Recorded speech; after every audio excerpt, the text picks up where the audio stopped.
This is the East End of London, where a century ago these streets thronged with migrants from Eastern Europe.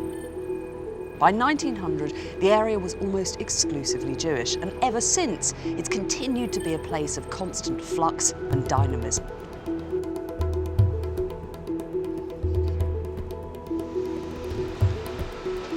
The story goes that it was in Gradel's restaurant, amid the bowls of dumplings and the steaming samovars, that a Russian craftsman named Lazar Bersin founded Ben Uri. Originally known as the Jewish National Decorative Arts Association, he sent out letters in Yiddish, summoning artists to the gathering. Over its first 100 years, Ben Uri has told myriad stories of emigrants and great artists, including Gertler, Bomberg and Rosenberg, and later Auerbach, Adler and Hermann. Providing opportunities for so many artists to exhibit and find their way into the British mainstream is central to the Ben Uri story. Ben Uri began very much as an organisation for specifically Jewish artists, émigré artists, who arrived in London and were unable to access the normal cultural bastions in the West End. It has been able to illustrate a whole century of émigré stories, including masterpieces, but also, importantly, including works by artists who were perhaps much less well known. Immigrant artists face specific difficulties. They will have left their host culture behind, perhaps their own language behind, very often members of their family, and also any status they may have held as artists previously. Some of the great art made anywhere in the world at different times has been made by artists who have moved from one country to another. It's when two cultures come together you often get really fascinating work. Ben Uri exists to gather together material by émigré artists, to show it and make people realise that cultures grow when there is exchange. The idea that artists who have come to this country are often artists who have had considerable pressure, whether that's social pressure, political pressure, cultural or religious pressure. It isn't that it means that their work is innately better because of it, but one senses that it shows through their work. And that's something that is often very inspiring. It's often very engaging. It's something that really matters for many other people in the ways in which they've become part of British experience. The great opportunity for Ben Uri is to reinterpret the subject that was its founding subject, namely Jewish artists who come to Britain, in a way that embraces all artists who've come to Britain, and to do it in a way that is scholarly, builds a collection. The exhibitions and the catalogues that have been produced in the last decade or more have been exemplary catalogues. They've really added to our understanding and knowledge of British art. Ben Uri was always more than just a great art gallery. As well as the exhibitions, throughout the 20s, 30s and 40s, there were parties and balls, performances, auctions and concerts, giving vitality and energy to a growing project. Ben Uri exhibited works by Modigliani, was buying pieces by David Bomberg in 1920, well ahead of any London museum. Today, there are over 1,300 works, a third of them by women, spanning 120 years. 380 artists, 35 countries, 4 continents are represented. There are masterpieces by British artists such as David Bomberg, Leon Kossoff and Frank Auerbach, as well as international figures like Chagall, Soutine and George Grosz. What makes this collection so important? And why are the stories that these works tell so significant in today's hugely diverse, multicultural Britain? I think Ben Uri's got a very important place in the cultural history of Britain. There's a big linkage between how the Jewish community integrated into society here and yet retained their own sense of identity, which can inform other minorities as they try to find a place, particularly in these big urban environments. Migration is the London story. London is a city which immigrants made. It's a very diverse city, but it's so important to bring people together. And the point about art is it's a universal language. My family were immigrants to Britain, and so I'm particularly engaged and attached to those narratives of where people have been and where they're going.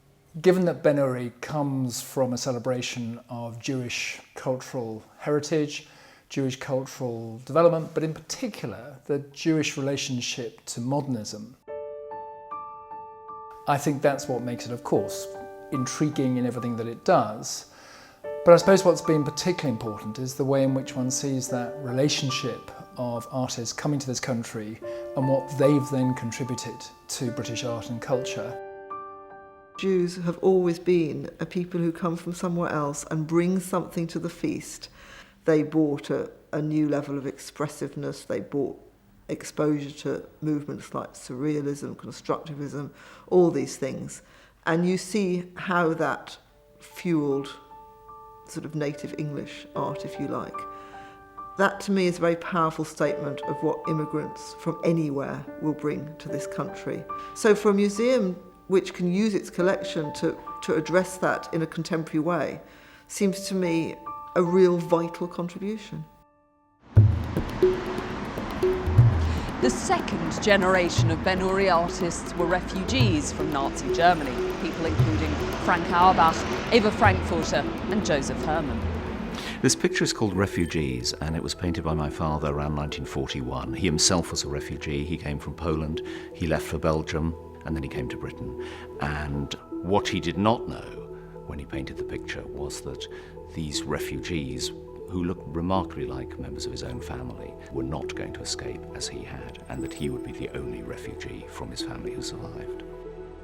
This is a particularly dramatic story, but it also speaks of one of the great stories of our time. One of the great stories of our century is the story of migration, and artists are telling that story not just from a Jewish perspective, from all kinds of perspectives, and the Ben Uri is open to all of those kinds of stories.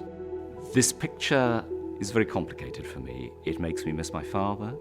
It also, perhaps even more, makes me miss all the members of my family who I never knew.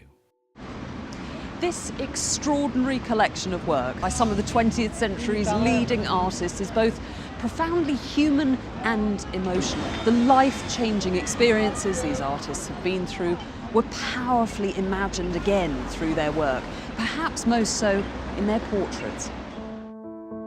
This beautiful self-portrait by Max Liebermann was painted in 1927.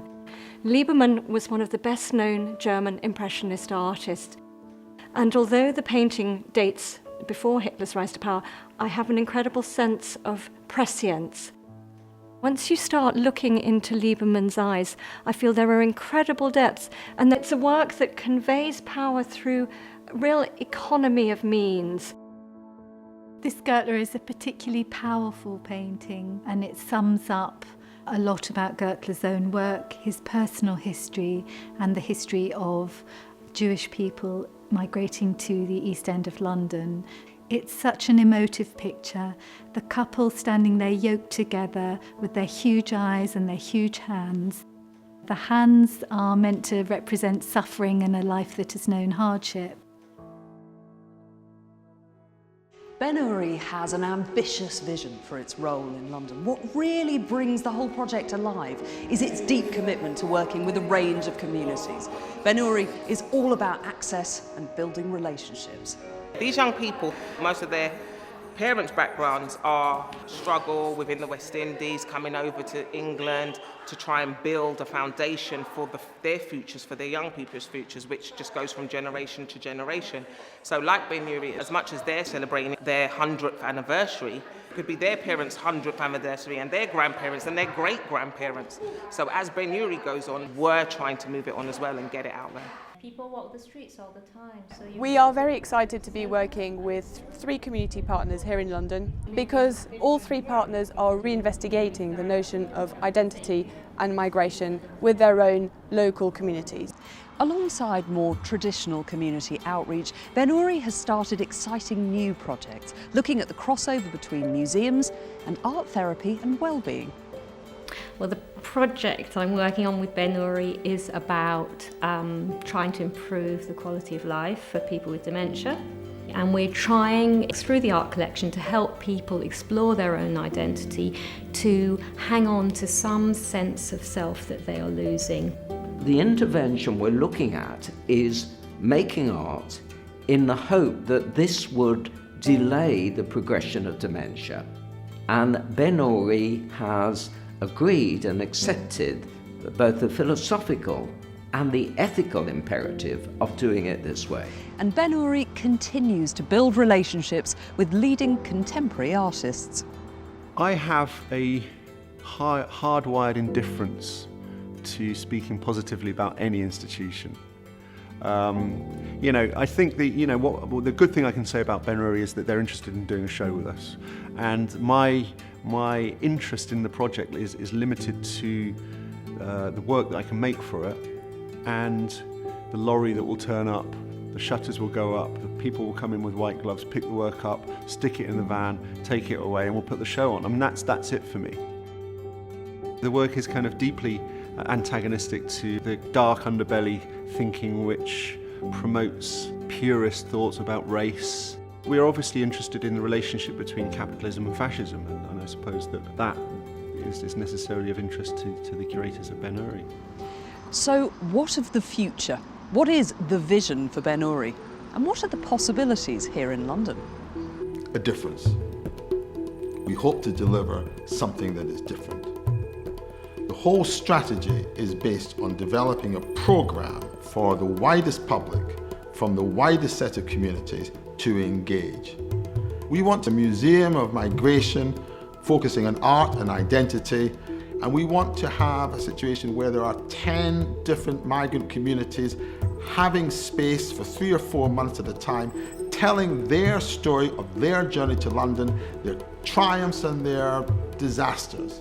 We're in the business of talking to a great many people because the stories that we want to tell are universal, and the art that we want to show, contextualized with other British and European art, are part of a much bigger story.